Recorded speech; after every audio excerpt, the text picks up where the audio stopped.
Hey hi, நம்ம RPS family life vlog இந்த சேனலுக்கு சப்ஸ்கிரைப் பண்ணி லைக் பண்ணி கமெண்ட் பண்ணுங்க. அப்போ தான் நான் போஸ்ட் பண்ணுற எல்லா வீடியோஸும் இமீடியட்டாக கிடைக்கும். ஹே ஹாய், இது 10th August 2025 சண்டே vlog தான் இது. இந்த வீடியோவில் நம்ம என்ன பார்க்க போகிறோம்னா அந்த எவ்வளோ டைட்டான ஷெடியூலாக அந்த சண்டே இருந்துச்சு அப்படிங்கிறத இந்த வீடியோவில் பார்க்க போகிறோம். அது இல்லாமல் ஷஷ்டிக்கு வந்து நீங்கள் ஊரில் வந்து ஒரு பெரிய சம்பவம் பண்ணிட்டாரு. அது என்னங்க தெரிஞ்சுக்கிறதுக்கு லாங் வீடியோ ஃபுல்லாக செக் பண்ணி பாருங்கள். ஒட்டுமொத்த எங்கள் ஸ்ட்ரீட்டே வந்து எங்கள் வீட்டில் தான் இருந்தாங்களாம். இப்போ வாங்க நம்ம வீடியோக்குள்ளே போகலாம். இது வந்து சாட்டர்டே நைட்டு. ஸோ சண்டேக்கு என்ன தேவைப்படும் அப்படிங்கிறது யோசித்து நான் வாங்கியிருக்கேன். நான் இல்லாமல் டின்னர் செய்கிறதுக்கு எனக்கு பிடிக்கல. ஸோ ஜெப்டோ கஃபேலேயே ஆர்டர் பண்ணிட்டேன் நான். ஸோ பால், இஞ்சி, சின்ன வெங்காயம், கருவேப்பிலை, அப்புறமா க்ரீன் சில்லி, இந்த மாங்காய் பார்த்தோன்னா உங்களுக்கு தெரிஞ்சிருக்கு என்ன சமைக்க போகிறேன் அப்படின்னு சொல்லிட்டு. இருந்தாலும் லாங் வீடியோ ஃபுல்லாக பாருங்கள் என்ன சமைச்சேன்னு தெரிஞ்சுக்கிறதுக்காக. ஸோ எல்லாமே மோஸ்ட்டாக இப்போ நான் வந்து ஜெப்டோவில் ஆர்டர் பண்ணுறேன். ப்ரைஸும் ரொம்ப சீப்பாகவே இருக்குது. எத்தனை பேர் ஜெப்டோ யூஸ் பண்ணுறீங்க அப்படிங்கிறத கமெண்ட் பண்ணுங்கள். அது இல்லாமல் ப்ரைஸிங் உங்களுக்கு எப்படி இருக்குது அப்படிங்கிறதையும் எனக்கு சொல்லுங்கள். இப்போதைக்கு எனக்கு தெரிஞ்ச அளவுக்கு நான் ஆர்டர் பண்ணி வாங்கிட்டேன். நான் நைட் டின்னருக்கு வந்து ரைஸ் தான் ஆர்டர் பண்ணியிருந்தேன். ஏன்னா டெய்லி தோசை இந்த மாதிரி சாப்பிட்றதுனால எனக்கு கொஞ்சம் ஒரு மாதிரி டிஃப்ரெண்ட்டாக சாப்பிட்ணுன்னு தோணுச்சு. ஸோ அதனால் தால் மக்கனி ரைஸ் தான் ஆர்டர் பண்ணியிருந்தேன். ஸோ ஆனால் பாஸ்மதி ரைஸ் மாதிரி இருந்தனால எனக்கு அந்தளவுக்கு பிடிக்கல. பட் ஓகேவாக இருந்துச்சு. ப்ரைஸிங்கும் எனக்கு அஃபோர்டபுளாக இருந்துச்சு. இதோட ப்ரைஸ் தெரிஞ்சிச்சு அப்படின்னா கமெண்ட் பண்ணுங்கள். இல்லை உங்களுக்கு தெரிஞ்சுக்கணும் அப்படின்னாலும் கமெண்ட் பண்ணுங்கள். கண்டிப்பாக நான் ஷேர் பண்ணுறேன் உங்களுக்கு. அண்ட் இதோட ஒரு காம்ப்ளிமெண்ட்ரியாக வந்து பார்த்திங்கன்னா ஒரு பச்சடி மாதிரி எனக்கு கொடுத்துருந்தாங்க. அது ஆக்சுவலாக சப்பாத்திக்கு நல்லா இருந்துச்சு. இதுக்கும் சூப்பராக இருந்துச்சு. சாட்டர்டே நைட் ஒரு 9:30 படுக்க போயாச்சு. ஸோ சண்டே மார்னிங் வந்து பார்த்திங்கன்னா நல்லா தூங்கிட்டேன். ஒரு 7:30 போல தான் எழுந்திரிச்சேன் நான்.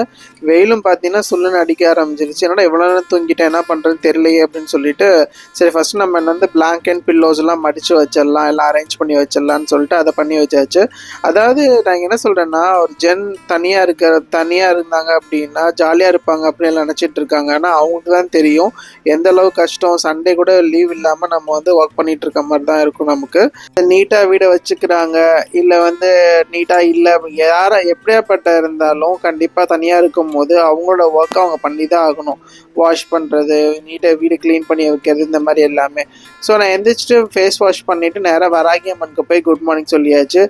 நம்ம வீடு அப்படியே கிராஸ் பண்ணும்போது நமக்கு தெரிஞ்சிருங்க லிஸ்ட் என்னென்ன ஒர்க் இருக்குதுன்னு சொல்லிட்டு. இப்போ நான் பார்த்த வரைக்கும் பார்த்தீங்கன்னா துணி காய போட்டிருந்தது இருக்குது, அதை மடித்து வைக்க வேண்டியது இருக்குது. அதுக்கப்புறம் ஸ்நாக்ஸ் பாக்ஸ் இதெல்லாம் கொஞ்சம் சிக்கில் போட்டிருந்தேன் கழுவுறதுக்காக. அதுக்கப்புறம் வந்து நம்ம வியூவர்ஸ்க்கு குட் மார்னிங் சொல்லிவிட்டு சண்டே அன்றைக்கி ரக்ஷா பந்தன் இல்லையா, அதனால் திருச்சியிலேருந்து என்னோட கசின் வந்து எனக்கு இந்த வெள்ளியில் வந்து ரக்ஷா பந்தன் அனுப்பியிருந்தா. அதே மாதிரி இங்கே வந்து என் தம்பி ஆஃபீஸில் இருக்க பொண்ணு வந்து எனக்கு ராக்கி கட்டியிருந்தாங்க. அதுக்கப்புறம் என்னென்னங்க பால் எடுத்துகிட்டு நம்ம காய்ச்சிடலான்னு எடுத்துகிட்டு வந்துட்டேன் நான். அதுக்கப்புறம் முதல் நாள் வாஷ் பண்ணியிருந்த வெசல்ஸ்லாம் இருக்கு இல்லையா, அதெல்லாம் வந்து அரேஞ்ச் பண்ணிவிட்டு எடுத்து வச்சுருந்தேன் நான். ஸோ இப்போ காஃபி குடிக்க நமக்கு என்னெல்லாம் தேவைப்படும் அப்படின்னு சொல்லிட்டு அது லிஸ்ட்டு, அது என்ன வந்து பிரேக்ஃபாஸ்ட் செய்யறதா இருந்துச்சுன்னா என்ன வேணும் அப்படிங்கிறது எல்லாமே நம்ம கவுண்டர் டாப்பில் எடுத்து வச்சுருவேன் நான். ஸோ இப்போ பாலில் நம்ம நைட்டு செப்டில் ஆர்டர் பண்ணியிருந்தாலே அந்த பால் தான் இது. ஸோ அதுக்கப்புறம் வந்து காஃபி போடுறதுக்கு என்னென்ன ஆட் பண்ணணும் எல்லாமே ரெடி பண்ணி வச்சுப்பேன் நான். சுகரு, காஃபி பவுட்ரு, சுகரு எல்லாமே ரெடி பண்ணி வச்சுப்பேன் நான். ஸோ ஏன்னா நம்ம ஒன்ஸ் பால் காய்ச்சி வந்தோன்னா நம்ம எடுத்து வச்சுருந்தோம்னா ஈஸியாக இருக்கும் நமக்கு. ஸோ பால் வந்து சிம்மில் வச்சுட்டு நான் வச்சுட்டேன் நான். அதுக்கப்புறம் வந்து பார்த்திங்கன்னா எனக்கு இந்த கற்பூரவள்ளி வாழைப்பழம் பிடிக்காது. செப்டோவில் ஆர்டர் பண்ணும்போது என்ன பழம் அப்படின்னு பார்க்காம ஆர்டர் பண்ணிட்டேன்.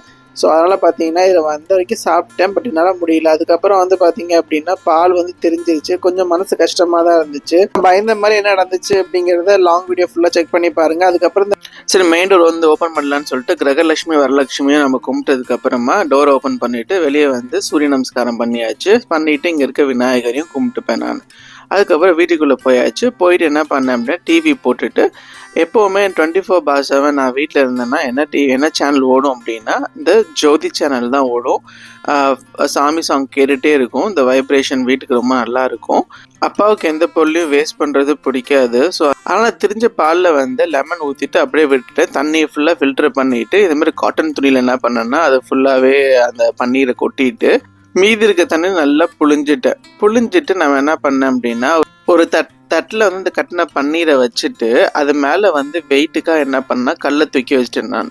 ஸோ பார்த்தீங்கன்னா பன்னீர் வந்து அவ்வளோ ஒரு சாஃப்டாக பஃபியாக சூப்பராக வந்துச்சு. அது ஹோம்மேட் பன்னீர். ஸோ இது மாதிரி நீங்களும் பால் திரிஞ்சிச்சுன்னா ட்ரை பண்ணுங்கள், பாலை வேஸ்ட் பண்ணாதீங்க. காஞ்சி துணியெல்லாம் இருக்கு இல்லையா, மடித்து வச்சிடலான்னு சொல்லிட்டு போனேன் நான். அதுக்கப்புறம் பார்த்தீங்கன்னா நம்ம டெய்லி யூஸ் பண்ண ஷர்ட்ஸ் இதெல்லாமே போட்டிருந்தேன் இல்லையா, ஸோ அதெல்லாமே அயனுக்கு என்னது திங்ஸ் வந்து பிரித்து வைக்கணும் அப்படின்னு சொல்லிட்டு அதெல்லாம் எடுத்து பிரித்து வச்சாச்சு. ஸோ அப்புறம் வீட்டுக்கு போகிற ஷர்ட்ஸு, அதாவது ஸ்லீவ்லெஸ்ஸு, தென் ஷார்ட்ஸு இதெல்லாம் இருந்துச்சு.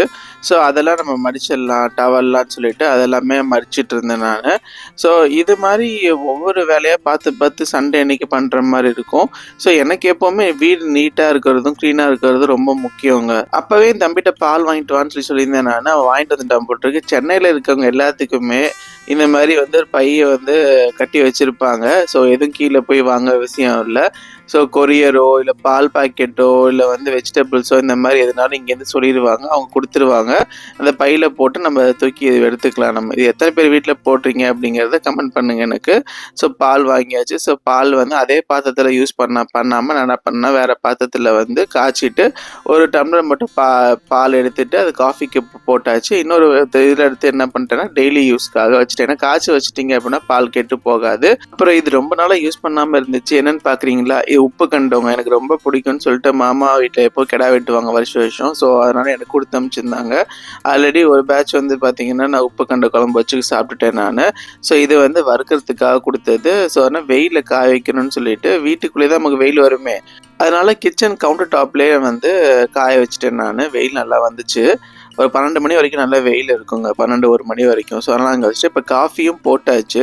ஸோ பாருங்கள், ஃபில்டர் காஃபி இல்லாமல் இது வந்து சிக்கரி கலந்த காஃபி. இது எனக்கு ரொம்ப பிடிக்கும். ஸோ இது நான் ஒரு ஸ்டைலில் போடுவேன், அதனால் எனக்கு பிடிக்கும் அது. ஸோ இது குடித்ததுக்கு அப்புறம் தாங்க, ஆல்ரெடி வேலை பண்ணிட்டு தான் இருக்கேன், பட் இருந்தாலும் இதை குடித்ததுக்கு அப்புறம் தான் இன்னும் எனர்ஜெட்டிக்காக இருந்துச்சு.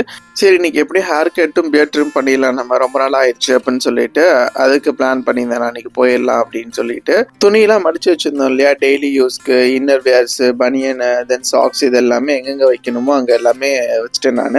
ஆஃபீஸ்க்கு போகிற ஃபார்மல்ஸு, கேஷுவல்ஸ் இது எல்லாமே அயன் பண்ணாமல் ரொம்ப நாள் கிடந்துச்சு, அதையும் கேட்டகரைஸ் பண்ணி வச்சுருக்கேன். அதுக்கடையில் வந்து சரி வீட்டெல்லாம் கூட்டி விட்டுடலாம் நம்ம. ஸோ கிச்சனு, ஹாலு, பெட்ரூம், சாமி ரூம் இது எல்லாமே கூட்டியாச்சு. அந்தளவுக்கு டஸ்ட்டு சேராதுங்கன்னா 2 days ஒன்ஸ் நான் எப்போவுமே கூட்டிடுவேன் நான். ஸோ என்னை பொறுத்த வரைக்கும் ஓரளவுக்கு வீடு நீட்டாக்குன்னு நினைப்பேன். ஸோ கூட்டி அதெல்லாமே டஸ்ட்பினில் போட்டாச்சு. அதுக்கப்புறம் வந்து இந்த ஜெப்டோலேருந்து வாங்கின கவர் இருக்கு இல்லையா, அதெல்லாம் நான் வேஸ்ட் பண்ணாமல் என்ன பண்ணேன், அதெல்லாம் வந்து குப்பை போடுறதுக்கு வச்சுப்பேன் நான். மீதி இருந்துச்சு, அதையும் வந்து ரப்பர் பேண்ட் போட்டு மேலே வச்சாச்சு. ஸோ வீடு பாருங்கள் எவ்வளோ க்ளீனாக நீட்டாக இருக்குன்னு சொல்லிட்டு. ஸோ ஏன்னா அது நமக்கு சுத்தம் தான் சோறு போடும் அப்படிங்கிறத அப்பா சொல்லுவாங்க. லக்ஷ்மி அப்பா தான் நம்ம வீட்டுக்கு வருவான்னு சொல்லுவாங்க. இருங்க 20% ஒர்க் தான் முடிஞ்சிருக்கு, மீதி வேலையும் இருக்குது. ஸோ வேறு தொடச்சிட்டு கொஞ்சம் ரிலாக்ஸ்டாக வந்து ஊஞ்சல் உட்காந்து என் தம்பி வந்து இது சஷ்டிக்காக கிஃப்ட் பண்ணது. அது தம்பி இருந்தாலும் எனக்கு கண்டிப்பாக இதில் உட்காரவே விட்டுருக்க மாட்டான்.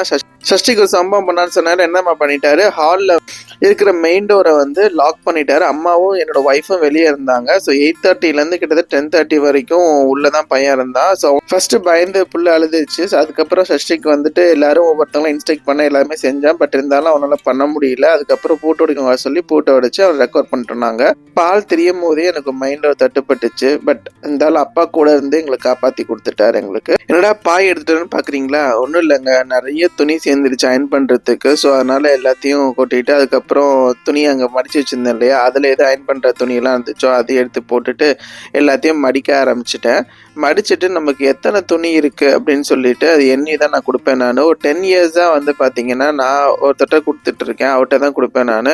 என்னன்னா நமக்கு வந்து ஒருத்தவங்களுக்கு வேலை கொடுத்து சம்பளம் கொடுக்க முடியாது. பட் இல்லாத ஃபேமிலிக்கு நம்ம என்ன பண்ணலான்னா, இந்த மாதிரி வேலைகள் இருக்கு இல்லையா, துணி அயன் பண்ணுறது இல்லை காய் வாங்குறது, இந்த மாதிரி இருக்கிறதுல வந்து நான் சப்போர்ட் பண்ணுவேன் எல்லாத்துக்கும். ஸோ அதை ஒரே பர்சன்ட்டை தான் நான் செய்வேன் நான். ஏதாவது நம்மளால் முடிஞ்ச உதவி அந்த ஃபேமிலிக்கு இருக்கும் அப்படின்னு நினைப்பேன் நான். ஸோ அதனால் எல்லா இதையும் வந்து என்ன பண்ணேன், ஷர்ட்ஸ் தனியாக, டிஷர்ட்ஸ் தனியாக, பேண்ட் தனியாக, ஜாக்கெட் தனியாக, வேஷ்டி தனியாக, இதெல்லாம் பிரித்து எல்லாமே வச்சாச்சு. ஸோ ஒய்ஃப் இருந்த வரைக்குமே என்னென்னா என்னோடய துணி தான் இது பண்ணுவோம், அவங்களோடது எல்லாமே வந்து செல்ஃப் அயன் தான் பண்ணியிருப்பாங்க. ஸோ இங்கே வந்து நீங்களும் அயர்ன் பண்ணிப்பீங்களா இல்லை வந்து அயர்ன் பண்ண கொடுப்பீங்களா அப்படின்னு கமெண்ட் பண்ணுங்கள். அங்கே என்ன ரேட் அப்படிங்கிறதையும் எனக்கு கமெண்ட் பண்ணுங்கள். இங்கே வந்து ஒரு கிளாத்துக்கு 12 ருபீஸ், பட் எனக்கு நான் ரெகுலராக கொடுக்கறதுனால 10 ருபீஸ்க்கு தான் அயர்ன் பண்ணிகிட்டு இருக்கேன். ஸோ எல்லாமே பேக் பண்ணி எடுத்து கவுண்ட் பண்ணி வச்சாச்சு. ஸோ அதுக்கப்புறம் தான் நான் வந்து என்ன பண்ணேன் அப்படின்னா, சரி இன்னைக்கு நம்ம ஃபிஷ் வாங்க போகலான்னு சொல்லிட்டு போயாச்சு. இந்த கோயிலோட டெம்பிள் விளாக் ஆல்ரெடி நான் போஸ்ட் பண்ணியிருக்கேன், போய் செக் பண்ணி பாருங்கள். ஆடி வெள்ளி 4th வெள்ளிக்கு நான் இந்த கோயில் தான் போனேன் நான். ஸோ அது நியர்பைலே தான் வந்து பார்த்தீங்கன்னா நம்ம திருவான்மியூர் ஃபிஷ் மார்க்கெட் இருக்குது உங்களுக்கு.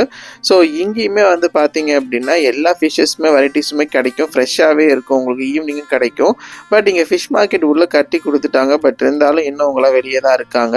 ஸோ அன்றைக்கி நான் போய் நண்டும் நம்ம கெண்டை மீன் தான் வாங்கினேன், ரொம்ப நாளுக்கு ஆசையாக இருந்துச்சு. ஸோ அதனால் அதுவுமே வந்து ஸ்பெசிஃபிக்காக ஒரு அக்காட்டை தான் வாங்குவேன். எப்படி வீடியோ பார்த்துருந்தீங்கன்னா தெரியும் உங்களுக்கு, ஸ்பெசிஃபிக்காக அந்த அக்காட்டை தான் எப்போவும் போய் வாங்குவேன். ஸோ அப்போ கூறு வந்து பார்த்தீங்கன்னா நண்டு வந்து ஒரு 300 சொன்னாங்க. நான் பேசி ஒரு 250 கிட்ட வாங்கினேன் நான்.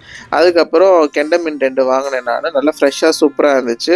ஸோ கட் பண்ணிவிட்டு நான் நேராக எங்கள் வீட்டுக்கு வந்தாச்சு. ஸோ வீட்டுக்கு வந்துட்டு சரி ஹேர் கட் பண்ணிடலாம், நம்ம முடி அதிகமாகிடுச்சு, இதுக்கு மேலே டைம் இல்லை அப்படின்னு சொல்லிட்டு வீட்டுக்கு வந்து என்ன பண்ணால் அந்த நண்டையும் ஃபிஷ்ஷையும் வந்து ஒரு பாத்திரத்தில் கொட்டி வச்சுட்டு அதுக்கப்புறம் நான் வந்து அங்கே கிளம்பலான்னு பிளான் பண்ணேன். ஏன்னா வந்து நண்டு ஒழுகிடும், சீக்கிரமாக நம்ம ரெடி பண்ணி வைக்கணும் நம்ம. ஸோ அதனால் எங்கே கிளம்பிட்டேன் அப்படின்னா ஹேர் கட் பண்ணுறதுக்காக, சலூனுக்காக தான் நான் கிளம்பிட்டேன் நான். அங்கே பார்த்தீங்கன்னா இங்கே இந்த சலூனில் தான் ரொம்ப வருஷமாக நான் வந்து ஹேர் கட் பண்ணிகிட்ருக்கேன். பட் வந்து நமக்கு ஹேர் கட் வந்து பெரிய விஷயம், ஜென்ஸ்க்கு தான் தெரியும், ஒவ்வொருத்தவங்க ஆள்மாரமும் நமக்கு செட் ஆகாது. இந்த சலூனுக்கு நான் வந்துட்டேன். இது வந்து செப்பரேட் விளாகாக கண்டிப்பாக உங்களுக்கு ஹேர் கட் பண்ணுறது ஷார்ட்ஸாக வரும் உங்களுக்கு. ஸோ வந்ததுக்கப்புறமா நான் ரெகுலராக பண்ணுற பர்சன்ட்டை பண்ணிவிட்டு அப்படியே ஹெர்பல் ஹெட் மசாஜும் நான் பண்ணிக்கிட்டேன் நான். வீட்டுக்கு வரும்போது பார்த்தீங்கன்னா 1 மணி. ஸோ ஹாட் வாட்டர் போட்டு குளிச்சுட்டு அப்போ தாங்க ரொம்ப ஃப்ரெஷ்ஷாக இருந்துச்சு எனக்கு. இந்த காலைல வேலை பார்த்தது, ஃபிஷ் வாங்கிட்டு வந்து எல்லாமே. ஸோ நேராக வராகியம்மன்ட்ட போயிட்டு விளக்கேற்றி சாமி கும்பிட்டாச்சு. நேராக வண்டி கிச்சனுக்கு தான் விட்டேன் நான். ஸோ எல்லாமே ஃபிஷ்லாம் வாஷ் பண்ணி எல்லாமே வச்சிட்டேன் நான். குழம்புக்கு தனியாக, ஃப்ரைக்கு தனியாக, நண்டுக்கு கிரேவிக்கு தனியாக எல்லாம் வச்சாச்சு. அரிசியை ஊற வைக்கிறதுக்கு எடுத்து வச்சுட்டேன் நான். மாங்காய் எல்லாமே எடுத்து கிச்சன் கவுண்டர்லேயே வச்சுட்டேன் நான். இப்போ தெரியுதா மாங்காய் நான் ஏன் வாங்கினேன்னு சொல்லிட்டு, நம்ம மீன் குழம்பு பண்ணுறதுக்கு தான். இது நாட்டு மீன், கெண்டை மீன் தான் செஞ்சேன் நான். எனக்கு ரொம்ப பிடிக்கும் அது. ஸோ எல்லாமே வெங்காயம், பூண்டு இதெல்லாமே உரிச்சு ரெடி பண்ணி வச்சாச்சு. ஸோ புளி கரைச்சி வச்சுட்டேன். ஸோ அதுக்கப்புறம் வந்து பார்த்தீங்கன்னா நண்டு ஆல்ரெடி வந்து ஆர்கே ஷஷ்டிக் ஹோம் குக்கிங் அப்படியில் இந்த நண்டு கிரேவி எப்படி பண்ணுங்கிறது போட்டிருக்கேன் நான். கண்டிப்பாக உங்களுக்கு டிஸ்கிரிப்ஷனில் வந்து அந்த வீடியோட லிங்க் நான் ஷேர் பண்ணுறேன் உங்களுக்கு.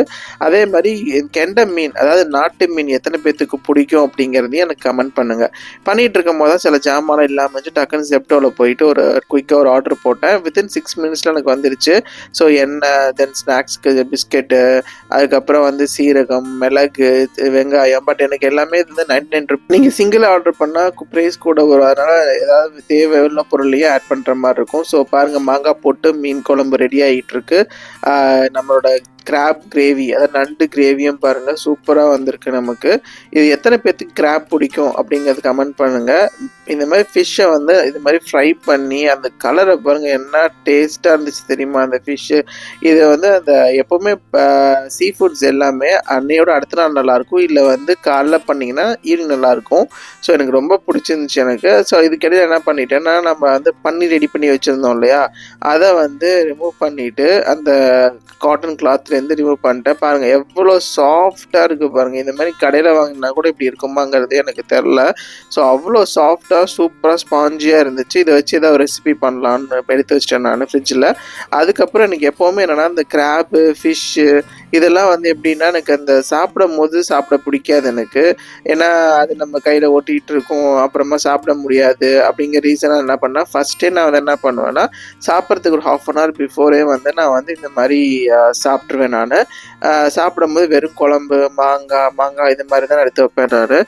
ஸோ அதுக்கப்புறம் வந்து என் தம்பி வர சொல்லியிருந்தேன் நான், அவனுக்கும் கொடுக்கலாம் அப்படின்னு சொல்லிட்டு.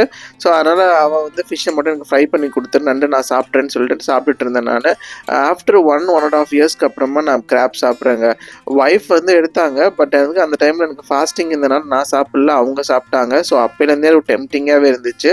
போன வாரமும் சாப்பிட்டாங்க இல்லையா, அதனால எனக்கு என்னென்னா சரி எப்படியா இந்த வாரம் கிராப் செஞ்சு சாப்பிடணும்னு சொல்லிட்டு கிராப்பும் இந்த ஃபிஷ் ஃப்ரை வந்து பார்த்தீங்கன்னா கெண்டை மீனில் பண்ண ஃபிஷ் ஃப்ரை தான். ஒரு பக்கத்தில் இந்த மீன் அதிகமாக கிடைக்குங்க. நாங்கள் வந்து இந்த சீ ஃபுட் அதாவது சங்கரா இதெல்லாம் அவ்வளோவா சாப்பிட மாட்டோம் நாங்கள் ஊரில் இருக்கும் போது. இங்கே வந்து நான் கற்றுக்கிட்டேன் நான். ஸோ அதுக்கப்புறம் வந்து சாப்பிட்டு முடிச்சதுக்கப்புறமா மீன் குழம்பு மாங்காய் போட்டு அதுவும் கர்டும் சாப்பிட்டுட்டு போய் படுத்தாச்சுங்க. கொஞ்ச நேரம் தூங்கிட்டு அதுக்கப்புறம் வீடியோ எடிட்டிங், வாய்ஸ் ஓவர் இந்த மாதிரி எல்லாம் பண்ணிட்டு டைம் ஆயிடுச்சு. 7 o'clock இருந்து செல்ஃப் கேர் ரொம்ப முக்கியங்க. ஜென்னாக இருந்தாலும் லேடிஸாக இருந்தாலும் ஹேர் கட் பண்ணுறது, ஃபேஷியல் பண்ணுறது இதெல்லாம் பண்ணணும். இது வந்து செப்பரேட் வீடியோவாக கண்டிப்பாக உங்களுக்கு ஒரு நான் எப்படி பண்ணேன் அப்படிங்கிறது. ஆஃப்டர்நூன் கழுவாமல் அந்த வெசல்ஸ்லாம் கழுவிட்டு சிங்கை நீட் பண்ணிட்டேன் நான். அதுக்கப்புறம் அந்த டின்னர் என்ன பண்ணலான்னு யோசிச்சுட்டு இருந்தேன். ஸோ அதுக்கப்புறம் தோசை மீன் குழம்பு சூப்பராக இருக்கும் நினச்சேன். பட் பார்த்தீங்கன்னா சாதம் வந்துச்சு, எனக்கு அதை வேஸ்ட் பண்ண பிடிக்கல. ஸோ தண்ணி ஊற்றி உப்பு போட்டு கஞ்சி சாதமே சாப்பிட்றலாம் அப்படின்னு சொல்லிட்டு பிளான் பண்ணிட்டேன் நான். ஸோ அதுக்கு தொட்டுக்க என்ன பண்ணேன்னா மோர் மிளகா, கொத்தரை வத்தல், அப்புறம் சுண்டக்காய் இதெல்லாம் தான் நான் வந்து இந்த கஞ்சி சாதத்துக்கான சைட் டிஷ். இந்த மோர் மிளகா எங்கன்னு தெரியலங்க. அது 10 நிமிஷமா தேடி என் ஒய்ஃபுக்கு ஃபோன் பண்ணி ஒரு 15-20 மினிட்ஸ் ஆச்சு எடுக்கிறதுக்கு. அதுக்கப்புறம் நீங்கள் வந்து மோர் மிளகா மட்டும் அம்மா ஃபோன் பண்ணி சொன்னாங்க, நீங்கள் வந்து கடைசியாக மோர் மிளகா போட்டு எண்ணெயிலே கொஞ்சம் விட்டுரு, அப்போ தான் நல்லாயிருக்கும்னு சொல்லிட்டு இந்த மாதிரி டிப்லாம் அம்மாட்ட அப்பப்போ ஃபோன் பண்ணி நான் கேட்டுப்பேன் நான் எப்படி செய்கிறது அப்படின்னு. சாப்பிட்டு ஒரு 10 o'clock நான் படுக்க போயிட்டேன். இந்த மாதிரி சண்டே vlog பார்த்து என் சேனல் சப்ஸ்கிரைப் பண்ணி லைக் பண்ணி கமெண்ட் பண்ணுங்கள். எனக்கு சப்போர்ட் பண்ணுங்கள் ஃப்ரெண்ட்ஸ். Good night.